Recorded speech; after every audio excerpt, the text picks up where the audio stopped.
Good morning. আমাদের রুমের ছাদ থেকে সানরাইজ। ও কি লাগছে দেখো, একদম ঘুম থেকে উঠে সকালবেলার সামনে ওই যে হচ্ছে লাট্টু পাহাড়। শিমুলতলার প্রথম পর্বের ভিডিওতে আমরা দেখে নিয়েছিলাম ধারারা ফলস ও বেশ কিছু পুরনো বাড়ি। সময় না থাকার জন্য দ্বিতীয় দিনে আমরা দেখে নেব লাট্টু পাহাড় ও রাজকোটি বা শিমুলতলা রাজবাড়ি। আমরা এখন জঙ্গলের মধ্যে দিয়ে যাচ্ছি, লাট্টু পাহাড়, তাই তো? এবার দেখাই আপনাদের। পূর্ব নির্ধারিত কথা অনুযায়ী আমাদের আগের দিনে টোটো ভাই টোটো নিয়ে চলে এসেছিল আমাদের হোটেলের সামনে, আর তার হোটেলেই আজকে আমরা বেরিয়ে পড়লাম বাকি দুটি গন্তব্যস্থল ঘুরে দেখতে। এবড়ো কেবড়ো নুড়ি পাথরের কাঁচা রাস্তার খাড়াই পথ ধরে উঠে চললো আমাদের টোটো, আর আমাদের প্রথম গন্তব্যস্থল আজকে লাট্টু পাহাড়। রাস্তা খুবই খারাপ, রাস্তা নেই বললে চলে, পাথর খোয়াই ভাড়। শিমুলতলার দর্শনীয় স্থানগুলো ঘুরে দেখাবার জন্য মূলত টোটো কিংবা অটোই এখানে চলে থাকে। আর রাস্তার যা হাল কতটা ক্যামেরায় দেখাতে পাচ্ছি আমি ঠিক বুঝতে পারছি না, তবে রীতিমতন বেগ পেতে হচ্ছিল আমাদের টোটোকে খাড়াই রাস্তা ওঠার জন্য। চলে এসেছি লাট্টু পাহাড়। এই যে আমার পিছনে দেখছি ওটা হচ্ছে লাট্টু পাহাড়। উঠতে হবে, অনেকগুলো সিঁড়ি আছে, আর এখানে উঠবো বলেই আমি ওখানকার ফলসে আমি নামিনি। তো চলো, এখন তো নিঃশ্বাসের প্রবলেম, দেখা যাক কতটা উঠতে পারি। দাঁড়িয়ে দাঁড়িয়ে উঠতে হবে, একটা আমরা তো উঠে যাবে না। অনেকগুলো সিঁড়ি গাইস, উঠতে উঠতে হাঁপিয়ে যাচ্ছি।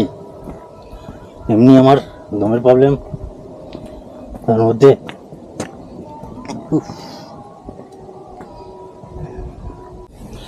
তোমাদের একটাই কথা বলবো, বয়স্ক মানুষ বা আমার মতন যাদের শ্বাসের প্রবলেম আছে তারা বুঝে শুনে উঠবে। কারণ সিঁড়িটা একবার দেখো, সিঁড়িটা হচ্ছে প্রথমত নিচে স্লোপ থাকলে ওই দিকটা পুরোটা খাড়াই, আর দুপাশে ধরার কোনো জায়গা নেই। আর এই ইটের সুরকির মতন গুঁড়ো গুঁড়ো রয়েছে, পা হড়কাতে পারে। বয়স্করা খুব সাবধান, বাচ্চাদেরও খুব সাবধান। আর দমের প্রবলেম হলে বুঝতেই পারছো আমি কিরকমভাবে হাঁপাচ্ছি, কিন্তু কষ্ট করে এলেও ও অসাধারণ সুন্দর একটা ভিউ তোমরা এখান থেকে পুরো শিমুলতলা দেখতে পারবে। তাই কষ্ট হলো, আর চলে এসছি আর কয়েকটা সিঁড়ি উঠে যাবো উপরে মন্দিরটা, তারপর তোমাদেরকে উপর থেকে ভিউ দেখাবো।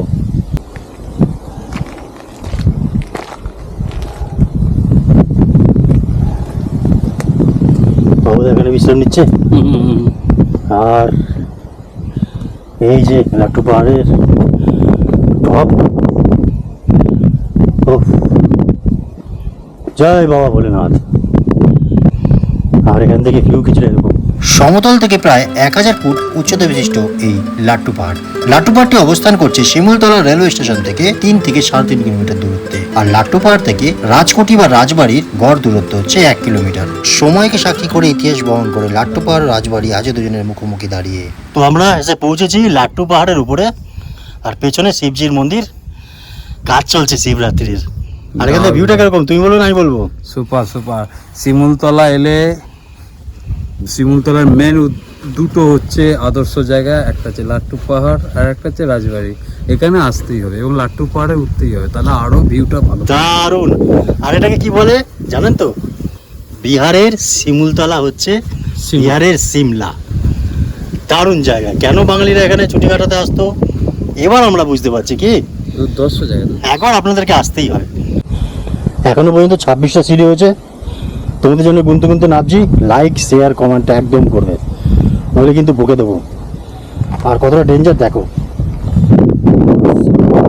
30, 31। বিহার রাজ্যের অন্তর্গত শিমুলতলার রাজবাড়ির সন্নিকটে লাট্টু পাহাড়।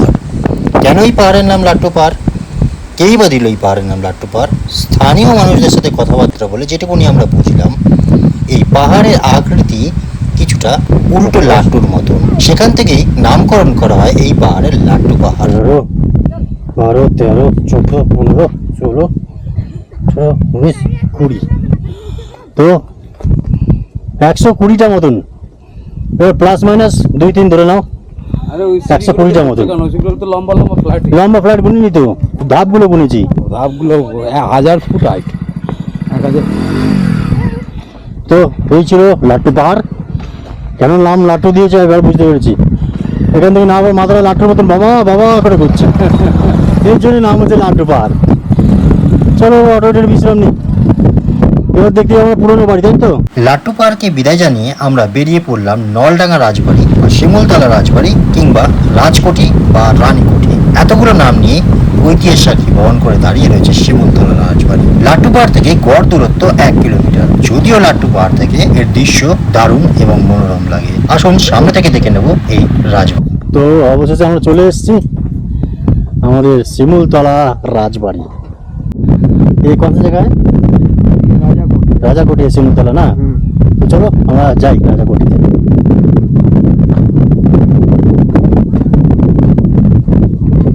এখানে প্রচুর প্রচুর বাংলা বই শুটিং হয়েছে। ইভেন এখনো অনেক শুটিং হয় এখানে।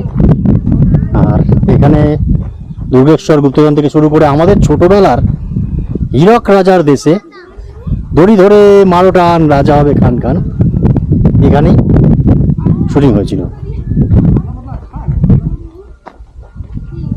দারুণ। এবার দেখাই।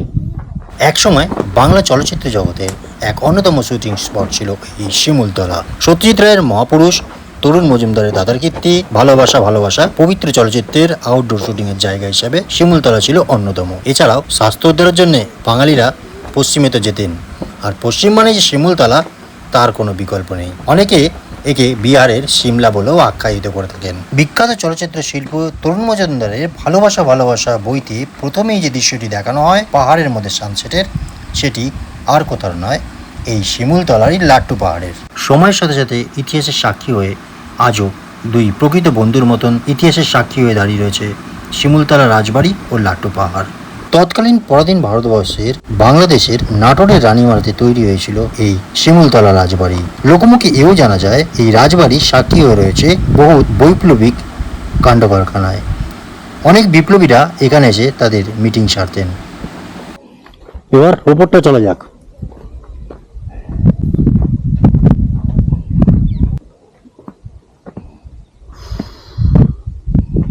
অসাধারণ লাগছে।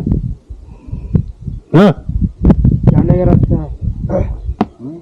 চলুন এবার দেখে নেওয়া যাক পাখির চোখে শিমুলতলা রাজবাড়ির কিছু মনোরম দৃশ্য। আর কেমন লাগলো অবশ্যই কমেন্ট করে জানাবেন। আর তোমরা যারা যারা এই ভিডিও দেখে বা আগে থেকেই শিমুলতলা ঘুরেছো, তোমাদের অভিজ্ঞতা কেমন এই শিমুলতলা সম্পর্কে অবশ্যই কমেন্টে জানাবে। আর কোন ধরনের জায়গায় তোমরা ঘুরতে যাও বা ঘুরতে যেতে ভালোবাসো সেইগুলো আমাদের জানাবে, যাতে তারও ভিডিও বানিয়ে তোমাদের আমরা দিতে পারি।